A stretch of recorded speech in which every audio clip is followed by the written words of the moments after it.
बौद्ध या बौद्धों को सपोर्ट करो, बौद्ध या बौद्धों को सपोर्ट करो।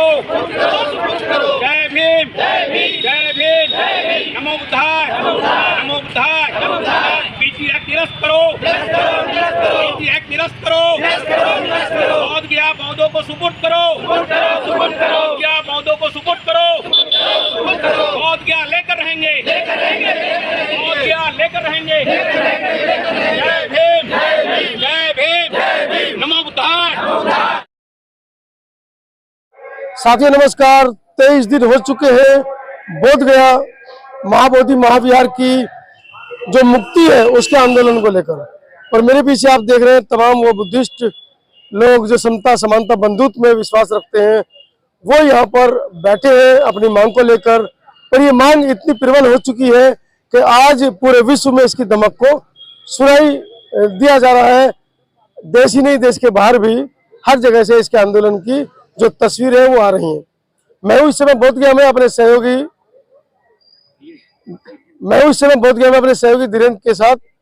मेरे साथ इस समय प्रदीप अम्बेडकर, मेरे साथ इस समय प्रदीप अम्बेडकर हैं, दम्मा फाउंडेशन के वो राष्ट्रीय अध्यक्ष हैं।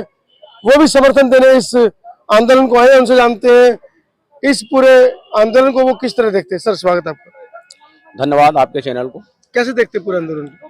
दरअसल ये आंदोलन तो होना बहुत जरूरी था जी, क्योंकि ये जो बीटी एक्ट 1949 का बनाया हुआ है और उस एक्ट के तहत जो आधे बौद्धिस्टों को और आधे हिंदुओं को, खासतौर पे ब्राह्मणों को जी, जो मैनेजमेंट कमेटी में रखा गया है, जो ऐसा नहीं होनी चाहिए। उसके लिए तो इतिहास जानना पड़ेगा। 49 एक्ट का इतिहास क्या है?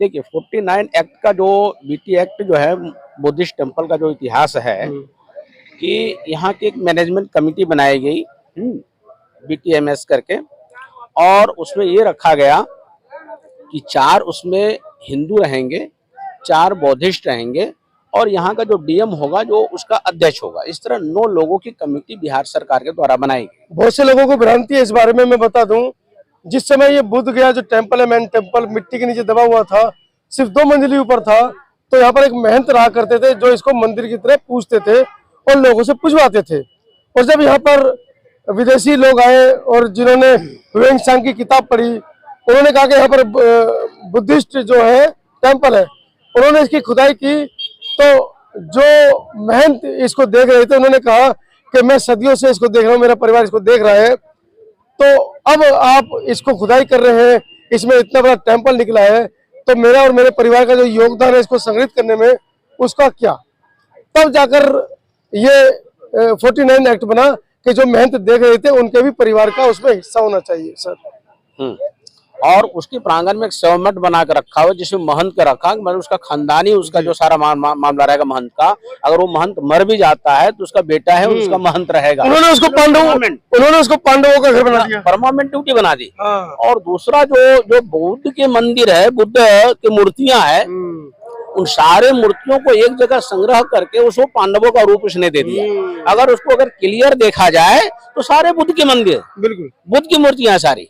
तो इस तरीके से एक तरह से कहा जाए कि यहाँ की सरकार और इस एक्ट के द्वारा और इस ब्राह्मणवादी सिस्टम के द्वारा बौद्धों पर एक बड़ी पैमाने पर अन्याय और अत्याचार है, और हम चाहते हैं कि उस बीटी एक्ट को निरस्त किया जाए और ये यहाँ की मैनेजमेंट कमेटी सारा बौद्धों को सौंपा जाए।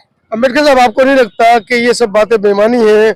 आप लोग 30 साल पहले भी आंदोलन कर रहे थे, उस समय तो सरकार मतलब कांग्रेस की थी, तो शायद वो लचीली सरकार थी, वो आपको आपके हक दे देती अगर आपने कठोर रुख अपनाया होता। लेकिन वर्तमान में केंद्र और राज्य सरकारें इतनी कठोर है जो कि किसी भी कीमत पर, किसी भी हालत में बहुजन, शोषित, वंचित समाज को अधिकार देने को तैयार नहीं है।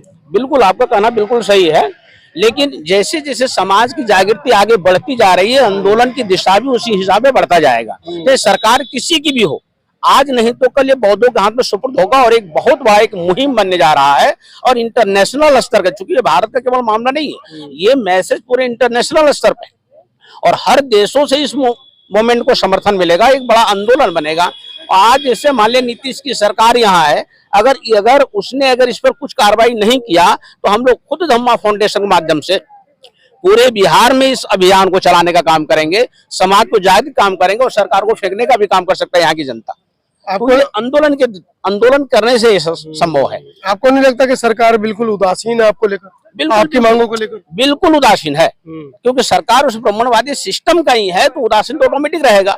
और उनके लिए सबसे बड़ी खतरा इस बात का है, क्योंकि जिसके खिलाफ हम लोगों का आंदोलन है और उसी को वो सरकार है, उसके खिलाफ वो मामला कैसे चला सकता है? ये ब्राह्मणवादियों की सरकार है, आरएसएस की सरकार है, और आरएसएस कभी नहीं चाहता कि भाई आपको आसानी से मामला दे सके। अच्छा, हमारे लोग समय समय पर आंदोलन करते रहे, लेकिन अब जैसे जैसे जागृति आगे बढ़ेगी, मोमेंट और आगे फैलेगा। इसमें एक बड़ा झोलवाल और भी आपके समाज की तरफ से, आपके समाज के लोग चाहते तो है अधिकार, लेकिन वो वही कहीं ना कहीं ब्राह्मणी संस्कृति के पोषक बने हुए हैं, वो कांवड़ ढोरे हैं, वो माता की तीर्थ यात्रा में जा रहे हैं और यहाँ पर भीड़ कम है। बिल्कुल, जो समाज अज्ञानी समाज है वो तो ऑटोमेटिक करेगा, वो तो उसके चंगुल में है, और जो जागृत समाज है उस मोमेंट में कंधे से कंधे मिला के काम करेंगे। और उनकी हमारी आपकी सबकी जिम्मेदारी बनती है कि उस अज्ञान समाज को हम ज्ञानी में तब्दील करें और इस मूवमेंट को आगे बढ़ाने का काम। कैसे प्रचार करेंगे? मीडिया आपका नहीं है, अखबार आपके पास नहीं है, और जो तंत्र है जन जन तक पहुंचाने के, आरएसएस घर घर में घुसा हुआ है और आप जिले में भी नहीं पहुंच पा रहे हैं। नहीं, देखिए, आप लोग सोशल मीडिया चला रहे हैं और हमारा समाज के बड़े पैमाने सोशल मीडिया के अंदर है जी। और हम लोग खुद संगठन के माध्यम से घर घर जाकर जिलों में कार्यक्रम करके इस अभियान को चलाने का काम करेंगे। ठीक है, अभी अंधेर है, दूर नहीं है, जीत के लिए समय तो जरूर आएगा। तो आपके सोशल मीडिया के जो लोग हैं, जिनको आप अपना सोशल मीडिया अपनी ताकत बोलते हैं, उनके ऊपर मुकदमे दर्ज हो रहे हैं, वो आर्थिक तंगी से जूझ रहे हैं, बड़े बड़े संगठन देश के अंदर हैं, कई करोड़ के मालिक देश के अंदर है, लेकिन वो अपनी मीडिया को मतलब पोसते ही नहीं। मोदी को गुर्राएंगे कि मोदी ने मीडिया खरीद ली। भाई, आप लोगों को किसने रोका है कि आप भी अपनी सोशल मीडिया को कम से कम एक्टिव करें, उनको समर्थन दें, सहयोग करें? नहीं, बिल्कुल आपका कहना सही है और इसके लिए हम लोग अपील भी करेंगे। और आपके चैनल के माध्यम से मैं उन तमाम सारे संगठनों को, जो समाजी संगठन है, बौद्ध हिंदी चिंतक संगठन है, बौद्धिस्ट संगठन है, मैं सबसे अपील करता हूं जो अपने समाज की सारी मीडिया है उनको भी साथ सहयोग करने का काम करें, क्योंकि उसी मीडिया के माध्यम से हमारी बातें जो आम जनमानस तक जा सकती है। मैं ऐसा अपील करता हूँ। अपील करेंगे, सहयोग नहीं करेंगे? बिल्कुल, हम भी सहयोग करेंगे, क्यों नहीं, हमारा संगठन भी सहयोग करेगा। अच्छा, क्या रणनीति रहेगी आगे? अगर ये बहुत भिक्खु यहाँ पर बैठे हैं, पिचके हुए गाल है, चेहरों पे झुर्रियां है और हट्टे कट्टे लोग होते, चलो अनिश्चितकालीन भूख हड़ताल चलती रहती, कुछ ना कुछ चलता रहता, लेकिन हमारे बहुत भिक्खु बिल्कुल गांव देहात के वो लोग हैं, जैसा कि मैंने भी कहा कि गालों में गड्ढे हैं, मतलब खाल पे हड्डी तो है, मांस नहीं है। ये लोग कब तक आपके लिए लड़ाई करेंगे? देखिए, ये भी एक काबिल तारीफ है अपने अधिकारों और हक की लड़ाई लड़ने के लिए, और हम लोग भी इसके माध्यम से गांव-गांव जाकर, जिलों में जाकर खुद कार्यक्रम भी लगाएंगे, फंड इकट्ठा करेंगे और उससे इन लोगों को सहयोग भी किया जाएगा। देश की जनता से क्या अपील करना चाह रहे हैं? देश की जनता से मैं अपील करता हूं कि ये आंदोलन जो शुरुआत हो गया है, ये आंदोलन, ये कारवां रुकना नहीं चाहिए और देश भर के लोग अपना योगदान, अपना सहयोग और समर्थन देने के लिए बोध गया आए, और आपका यहाँ आमंत्रण है, और ये कारवां रुके नहीं, और हम लोग भी हर जिलों तक इस मुहिम को लेकर के जाएंगे। धन्यवाद। तो आप धम्मा फाउंडेशन से अंबेडकर जी, जिन्होंने स्पष्ट शब्दों में चेताने की कोशिश की है भारत की सरकारों को कि अगर आप नहीं चेते तो इस देश में बुद्ध की धरती पर एक बड़ा आंदोलन होगा और उसका रुख किस ओर जाएगा, आप आराम से हमें हमारे अधिकार दे दीजिए, नहीं तो रास्ते और भी हैं। पूरी वीडियो के बारे में आपकी क्या राय है कमेंट सेक्शन में जरूर लिखिएगा। धन्यवाद।